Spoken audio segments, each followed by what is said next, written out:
ஒரு நாள் நைட் எனக்கு தூக்கம் வரல. ஒரு படம் நான் பார்க்கிறேன்.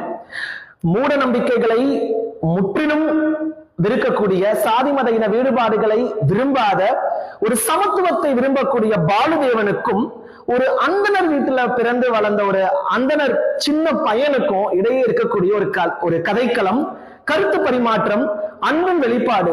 ஒவ்வொரு பிரேம்லையும் அவ்வளவு சிந்தனைகள், அவ்வளவு ஒரு உயிரோட்டமான ஒரு கதை கரு.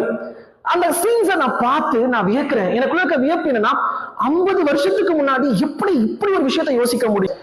இன்னைக்கும் இந்த 2020லயும் சாதி மத வெறி பிடிச்ச எத்தனையோ அப்பாக்களும் சித்தப்பாக்களும் மாமாக்களும் பெரியப்பாக்களும் தாத்தாக்களும் ஒவ்வொரு குடும்பங்களையும் இருக்காங்க.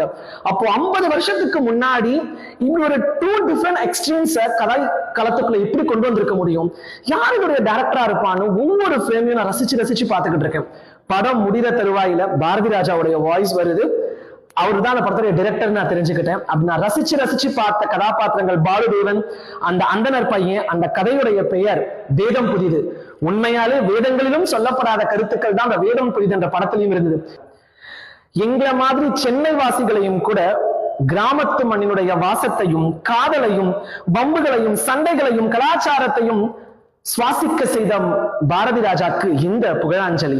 16 வயதிலேவா இருக்கட்டும், கிழக்கே போகும் ரயிலாக இருக்கட்டும், கிழக்கு சீமையிலாக இருக்கட்டும், கருத்தம்மாவா இருக்கட்டும், அலைகள் ஓய்வதில்லையாக இருக்கட்டும், பாரதி ராஜாவினுடைய ஒவ்வொரு படைப்புகளும் வாழ்வியலை பேசக்கூடிய கதாபாத்திரங்கள். ஒரு குடிமக்கள் காப்பியத்தை எப்படி சிலப்பதிகாரம் சொல்லுதோ, கிராமப்புற மக்களுடைய வாழ்வியலை அவங்களுடைய அகவாழ்வு புறவாழ்வை சொன்ன பாரதி ராஜாக்கு ஹேட்ஸ் ஆஃப்.